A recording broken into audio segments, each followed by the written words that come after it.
Hello, everybody. It's wash day. Can you tell my hair is doing something strange right about now? It's been doing too much. I finally got my nails off. Now I need to get with my hair, but there's my pineapple for this week. So, hello, everybody. Hello. Let me say, I hope everyone had a good week last week. We're going into, I think we're on our fifth week of quarantine, stay at home for most of us. Um, Not everybody. You can see I'm in the office today, getting it out to do a little bit of paperwork. But this week's live discussion, jumping right into it. So invite parents that you know, invite kids that you know, invite aunties and uncles who are praying for the kids and the grandparents, just to give you a little information on the emotional well-being of your children. We had a live discussion last week. If you did not catch that, for my show last Tuesday night, we talked about the emotionality of parenting, but I got quite a few questions that came across because of that. So I want to highlight some things today. If you have any questions, let me know, but I'm going to address some of the things that came through my inbox on YouTube and from people viewing it on YouTube and people viewing it through the Facebook channel. So I'm telling you, check on your kids from elementary, middle school, high school, even your college students. You need to check on them. Why do you need to check on them? Because they are also having an emotional response to being on quarantine. I know it was all fun and games for a lot of them when they started out. They were happy. They didn't have to go to school. They felt like they were getting a longer spring break. They could hang out with their friends. So they thought they would be able to play more PlayStation, these video games, talk on the phones to their peers, whatever they thought they were going to do. They're about worn out of it now. I remember when I was probably about in the third or fourth grade. I had a babysitter. She was in the sixth grade. And after school every day, we would go to her house after school so she could watch me, and we had a great time. They introduced me to Parliament because she had a big brother. We had dance parties. We laughed. We had fun. We did homework, got in trouble or whatever. But one thing I remember about her home is that they grounded the children in that home. I just asked for a whooping in my home to get it over with. But in her home, they did not have the option of a whooping. So they actually were grounded. And this girl would get grounded for like 6 months at a time. I just couldn't even understand that. But one time she did something pretty bad, so she got grounded. Well, when she got grounded, she was like, that's okay. I'll just listen to my records and I'll draw and I'll do this. So at the beginning of it, she was real flip about it. She was real flip about it, walked out of there with her parents, came back in there where we were and was flip about, I don't care. I don't have to go outside. I don't have to do this. I don't have to do that. But probably about 2 weeks into that thing, she was going stir crazy back there in that room while the rest of the kids in the house could move about. I couldn't go anywhere outside of the house because she was my babysitter. So wherever she went, I had to go, but I wasn't restricted to her room where she was restricted. But I remember watching her just kind of come apart at the seams every day when we got home because you could hear the other kids playing outside. They had access to anything they wanted and they could move around. So she just, she had a fit after about 3 weeks. That's what's going on with our children. They are right now in a place where it is not very comfortable. And we have to make sure that we're addressing that with them. Like we're checking on the schoolwork. We're making sure they're getting their assignments in. We're making sure they don't overeat or they sleep too much or even go outside and get some exercise and some vitamin D. But how many times are we sitting down a week and saying, hey, how are you feeling? Not how are you doing? How are you feeling? And asking them to really look at what's going on deep down in their side, deep down inside of their hearts about how they're responding to this pandemic. So some of the things that have come up from parents inboxing me over the week is confusion. The first one is confusion. They really don't understand why the powers that be just can't get it together so that everybody can do what they need to do. They don't understand why we are at odds about who needs to stay home and who doesn't need to stay home. It is so much confusion. So if you will, let's see, let's because I'm checking right now to make sure that I can see everybody. Oh, okay. Everybody can see it. Everybody can see it. I just wanted to make sure. But they're confused about why all of these things cannot be decided on so that they can get back to their normal routine. Even if they didn't particularly like school, most of them are ready to get out of the house now and get some level of normalcy. So the first thing, they are confused about what's going on. Some of the children, and I'm saying children, but I mean young adults too, because you have college students whose lives have been put on hold, but some of them are also expressing anger that they can't do what they want to do. So this is where you may start to see some disobedient, not because they don't want to do what you are telling them to do necessarily, but because they need to do something to get that energy out, and they can't necessarily be mad at you. Just like people teach us that we can't be mad at God, we can get angry because that's a natural emotion that we have. It's what do we do in that anger that causes a good or a negative consequence. So your children may be feeling angry because they're not able to have some level of resolution to what's going on. And then let's deal with the fear. So we got confusion, we have anger, then we have fear. If they're paying any attention to Twitter, let's just say their social media accounts, at some point somebody is going to post the numbers where it's going to come up in their feed.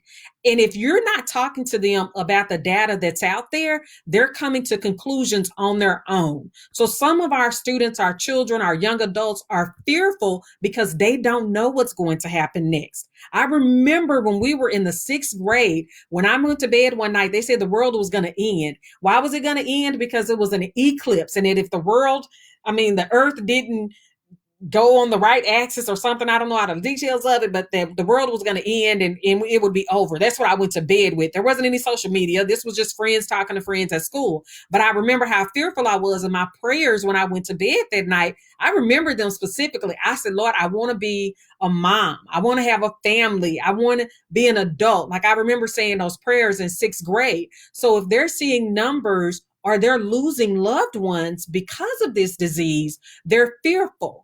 So we got confusion, we have anger, and we have fear. And then that loss of somebody is going to result in what? Grief. And we're having to grieve differently now.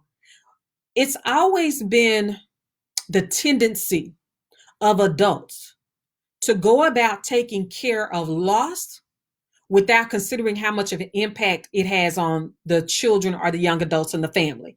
They're taking care of loss, meaning a loss of income. They're making decisions in their bedroom about how are we going to pay rent? How are we going to buy food? How are we going to do this? If someone dies in the family, they go to the funeral home, they make arrangements for the services, and then they come back. Sometimes kids go to the services, sometimes they don't. And then they have other things that they take care of. Let's say a loss of a car or something. They just say, hey, something happened to the car. We got to get another one. So adults always take care of things that we lose privately. I'm not saying the kids should know everything that's going on, but I do know that the kids have feelings about it. And what we have to do is pull them into the discussion about how they feel about certain things that are going on. So how do you feel about your loss of activity with your friends? How do you feel about not going to school today? How do you feel about not knowing what we're going to do for the next school year? So that fear and that grief that is associated with loss,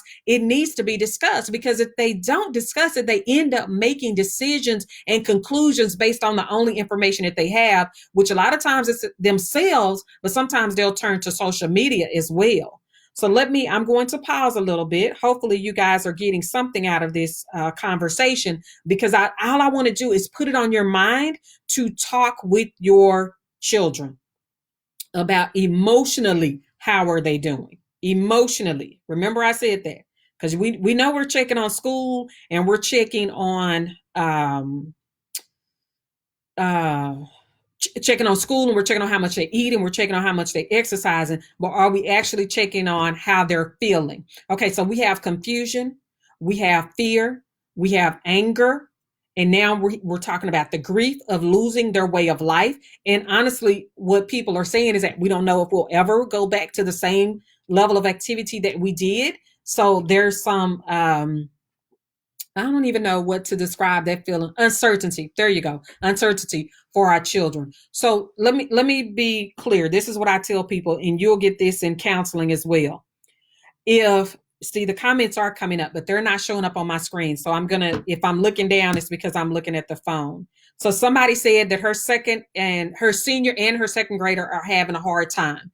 So that's the reason I'm having this conversation, is that it is very helpful if you sit down as a family to say, let's do an emotional check-in. Let's do this. Let's talk about this. What I was going to say was God blessed us with all of these emotions. But normally when people ask us how we're doing, we say, hey, how you doing today? Oh, I'm fine. That's not an emotion. Hey, how you doing today? Oh, I'm good.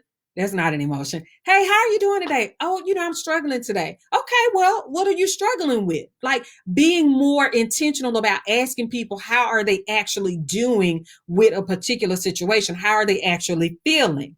So, um, oh, and then another person, thank you, Sonia. She commented that yes, the students want to see their friends and they want to socialize. So, what do they get from socialization? The same things that we get from socialization. It's a release. It's a release. It's a way for us to connect to people, and it's a way for us to kind of escape the pressures of life.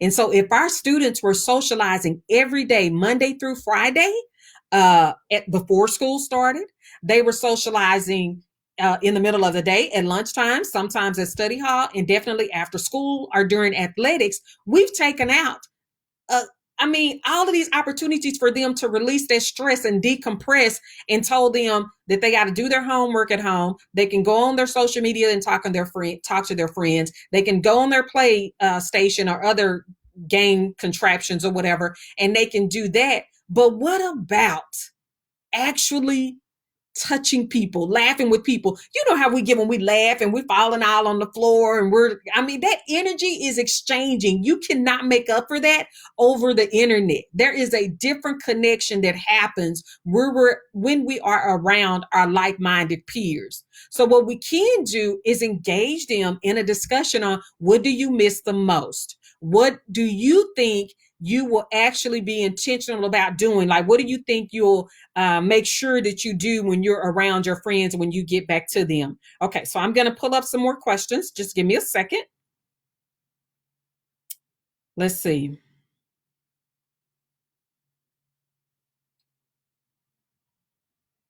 I put this on a couple of pages, which was good because I think the conversation needs to be had from different perspectives. So the other, excellent. There you go. Gotcha.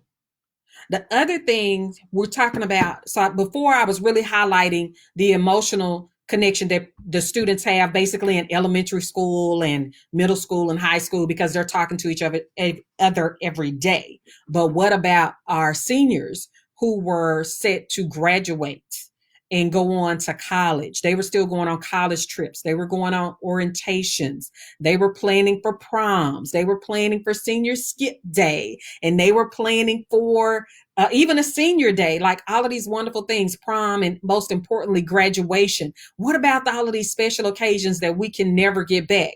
And some of you are flippantly saying, well, I didn't go to my prom. What? It ain't no big deal. Right. But you had a choice. See, nobody took that choice away from you. When you lose the choice to do something, it hurts even more because you realize how little control you have over circumstances. So we need to be respectful of how the students are responding to their lack of choice in this situation. That's the reality of it. I saw a meme the other day that says, people, please stop posting your senior pictures. That does not help these seniors that have had a total loss of the second semester of their senior year, us posting our senior pictures from what I was 1988. I didn't get into it anyway. I could see how people were actually attempting to show some empathy towards the seniors, but I think there's a lot of other things that we can do as well. Some people are having senior drives, like shower drives for people, seniors that are graduating, and actually collecting gifts and baskets to give to them. Some that are helping them get through this last semester of being isolated their senior year, and some to help them prepare for going off to college. So even when we're talking with our seniors, what we also have to consider is that They may not go off to college in the fall. Like, do we really know that? Can we say for certain? So again, there's that level of uncertainty and being confused, fearful, anxious. I'm trying to name off all of these emotions so as we talk, you'll see what I'm saying, and really being mindful about it. That, right, Lanisha, that lack of choice really hurts. It hurts a lot more than you would think. And some groups of people will understand that more than other groups of people, not having a choice and how it hurts. But the uncertainty that they're under right now is monumental. And we cannot underscore that. We cannot minimize that. So that's the seniors going into college. What about the seniors coming out of college? What about the job market? They're looking at the unemployment rate. They're looking at closures. They're looking at basically health issues, health unsafety issues. Like, what are they going to do? And are they now rethinking their career choice? Okay, so maybe I was going to go into restaurant management, but I now see that restaurant management is not a sure deal. It's not a, some of these careers we go into and we think, okay, that would survive any type of market, but that may not be the case. And so now they're rethinking their career options, and they've gone to school for 4 years to get these degrees. So we have to be mindful of the different things that they're thinking. I can't get you all of them through a live discussion. There's no way I can do that. I'm encouraging you all to sit down and talk with them and be intentional about it. Like, stop what you're doing. That's what I'm getting from a lot of people, is that this coronavirus pandemic, the shutdown, COVID-19, whatever you're calling it, has really given them pause. It's given them pause. Just stop. Just listen. Somebody said the birds were louder. No, we're quieter.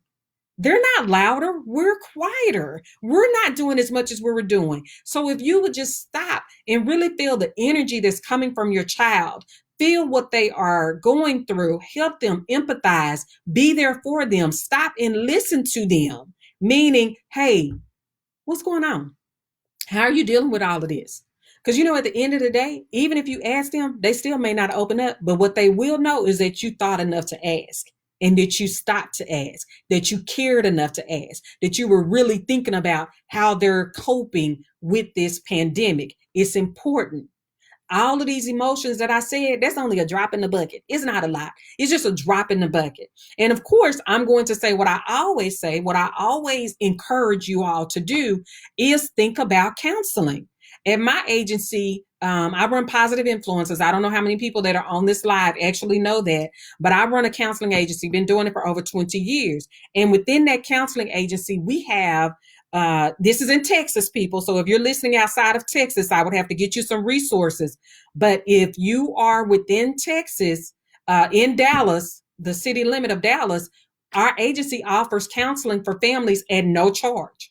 Absolutely no charge. And we can do it virtually. That's the beautiful thing. These services are virtually, and they are no charge. So just like I'm sitting here in this chair, you and your family can sit on the sofa. Y'all can just sit in the living room. Like, if you really, I don't want to turn it around so you can see, but if I face the camera the other way, you would see my entire sitting area. And that's how we can look at you guys. You don't have to be sitting up here right in front of the camera on the phone trying to do a full family session. You guys can sit back, sit cross-legged on the floor, sit cross-legged on the sofa, and have a truly genuine, impactful family session. And we have counselors that are available to help you. We have counselors that are trained in dealing with trauma. We have counselors that are trained in dealing with loss, like during this grieving time. If you have a family member that dies during this, you're not grieving the same way. I went through it myself. It's not the same level of grief. It's not. I'm telling you, it is totally different from how we're accustomed to grieving.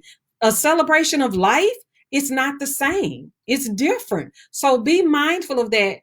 You need to, or it would behoove you. It would be in your best interest. I don't know how many ways to phrase this, to go ahead and get counseling right now. Why get it right now? To help you through the process. Think about it. When you get injured, and let's say you break something, you go to the hospital and you get that bone set. they're going to start sending you to physical therapy as soon as that bone is healed. They don't want you to wait until you feel like going to physical therapy, because what happens to that limb? It gets stiff and it restricts your movement. It's the same thing with trauma. It's the same thing with grief. It's the same thing with loss and anxiety and depression. Don't wait until the crisis is over. Go get some help during the crisis. So when it's over, you would have worked on those things that would have paralyzed you and kept you immobile and kept you from actually healing the way that you need to. We all gonna have some scars from this coronavirus. I don't care what anybody says, but we can control or address how much scarring we actually have. Okay, so I'm looking down at the comments again. Someone said that their 15-year-old has always been introverted, and that's a good question. So her 15-year-old has always been introverted, and what she's seeing now is he's drawing even more into himself.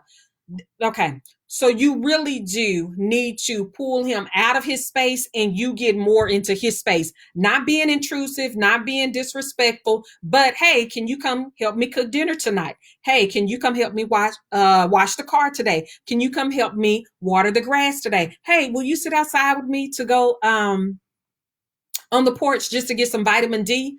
Like, you have to be intentional about it. And they're going to say, no, I don't want to do that. No, I don't want to do that. You never give up. Don't give up. Don't pressure. Don't be forceful, and definitely don't make it a penalty type of thing. Like, well, if you don't go outside with me, you can't play your video games. Don't do that. This is not the time for that. It's never the time for that. But just be mindful. Like, I have adult kids at home, and I'll ask them, hey, will you go take a walk with me? No, I don't want to do that. Well, one day the oldest one, he did. He's like, you know what? Let's go for a walk. And we had a magnificent time. So now that he's been out on their walk and he sees, oh, it's okay going to walk with my mom, we get up and we go for a walk more often. And if your child has a hobby, let's see, I want to stay on this page. I don't. Oh, no. Am I still here? Yeah. And if your child has a hobby, you don't want to intrude on their hobby, but you can ask them, can you participate? Can you show me how to do something? Like, my daughter made a full gallery out of her bedroom. I'll have to share the pictures because they are amazing. But she made a full gallery in her bedroom, and it's gorgeous. So that's what she did with her time. And I'll just stick my head in there and say, hey, how's it going today? How you feeling today? Or if I see that she's sad, I just wait until she's ready to talk about it. But I make sure that I'm available to talk about it. So sometimes getting them to really come out of their closed space is just being available, being in an open space and not being in your office or not being in your room. Okay, so I'm looking at the questions. I think I got all of them. Nikki said that everybody needs a therapist. Life is hard and there will always be something to talk about, is what I'm thinking she's saying. And Nikki, I can tell you that was one of the reasons why I went into counseling, because my dad said that everybody needs somebody to talk to sometime. So that's true. And that has kept me working for over 20 years. I think I got all the comments. I'm going to go to one more page where I posted it. If you guys have any questions after this video, please let me know. I talked to you about the services that are available to you at no charge for families in Dallas County. You can access that through the Facebook page, Positive Influences. There's a link on there where you can schedule the appointment. I think I got all the pages where I would have seen messages. So you can go on there and you can actually schedule an appointment with a counselor at Positive Influences. It's easy as pie. Easy as pie. And it's some great counselors. Okay, so I did miss one page. A couple of people gave us a shout out on Positive Influences page. And then Felicia said it is about being intentional when it comes to young people. You can't do stuff sideways. The last thing that I do want to address, if you get fed up with your kids, call for some help. Call for some help. How many times can I say that? I wish I could speak another language. If you get fed up with your kids, call for some help. It can be a lot. I know I was maddening to my mother growing up. I don't know how she would have done with a quarantine, having to be in the house with me. Had we been on lockdown, because I was maddening. I talked a lot. I challenged her a lot. And I was a difficult child to raise. So if you know that you are in a household with a child who is getting the best of you, not because you are on the battlefield with them, but because it is a lot to parent, get some help. Call a counselor in your state. The websites that I use the most to refer are psychologytoday.com, and I use Therapy for Black Girls. And I think there's also one, Melanin Therapy. You need to go to a directory and find a counselor. And I'm telling you, it's so specific. You can say, I need a white counselor, I need a black counselor, I need a Christian counselor, I need a Jewish counselor, I need one who knows about gay rights, I need someone who is an immigrant. Like, you can be as specific as you want on these directories to find the right counselor for you. If you decide that you want to go to counseling with me, just make sure that we're not friends or something. I don't counsel friends, but what I will do is get you a counselor. I will get you referred out to someone and make sure that you can connect with that person, because I have a good network and a good system, not system, but I have a good network of colleagues. That's what I'm trying to say, that are just as passionate about mental health as I am. And everyone is set up just like you see me on this screen. That's how it looks. You can sit back on your sofa. Don't do your counseling in your bed, y'all. We just don't want to see your headboard. But your living room, on the floor, whatever. We can do that, but don't sit at home and suffer when there's help out for you, because the statistics have already shown that after we get out of this pandemic, after we start returning to some semblance of normality, the next wave of urgency will be mental health. That is the next wave of emergency. And it's already happening. We're just not talking about it because of that stigma of mental health. There's nothing to be ashamed of. If you're having a hard time coping, don't be ashamed. If you're having anxiety, do not be ashamed. If you pissed off, angry, it's nothing to be ashamed of. If you're scared, it's nothing to be ashamed of. If you're confused, nothing to be ashamed of. If you're grieving, it is absolutely nothing to be ashamed of. Call and get some help. So hopefully this has been helpful for you all today. I'm trying to go live just with general conversations on Mondays and answer questions. So if you think of something that you want me to talk about next week, please let me know, and I will certainly research it. If I'm not proficient in it, or if I don't have enough information to offer on that, I will look it up. But I'm going through one more time just to make sure I have all of the questions answered. I appreciate you all asking questions, because this is going to help other people. You never know who all is watching, and you never know who is struggling with some things on their own. There you go. Okay, I think I got all of. Oh, my husband, he's watching. He went to the grocery store today. He said, lead in with "do me a favor." He would have to come back and comment on that, but I don't know what that was about. I just want y'all to know I'm not ignoring it. But so this is for kids. This is not for family. I mean, for marital issues. Now that might be an area to come up with next week, because I did have one interviewer ask me, how did I think couples were doing? And I said, I think you're going to see a surge in marital counseling after all this is over, because people are going to understand that they really don't know their spouses, because they've been moving through life too fast. And this is really a time for reflection. Even if you're still an essential worker and going out, since the world is slowing down and you don't have as much access of things to do after work, you're still having to slow down and really be thoughtful about some things that are happening. So you guys, as always, I don't like holding you long. I appreciate you jumping in. Please, when you get off of here, share this video. Definitely appreciate the comments. Like it. You can still do a watch party after it's over, and you can add your commentary on this. Thank you for tuning in, Candida. Thank you, Candy. And you can do a watch party, and it'll spread the message even further. Remember, it's all about the mental health advocacy. And the more we all talk about it, the more it will remove that stigma that we're working so diligently to do. So you guys be safe. Catch my interviews this week on coronavirus. We're still continuing the coronavirus conversations every night, 7:00 on the Goals Don't Have Feelings page. They've been fun. They've been engaging. You got to meet some wonderful people. You can ask questions, and I'm always on there engaging with everybody. So I appreciate the response to it. It's been great. And I have met quite a few amazing people, and hopefully some people that I have set up for next week going to come through, and you guys will be thoroughly pleased. I can promise you that. But hey, y'all have a good day. Thank you. Be blessed. Bye-bye.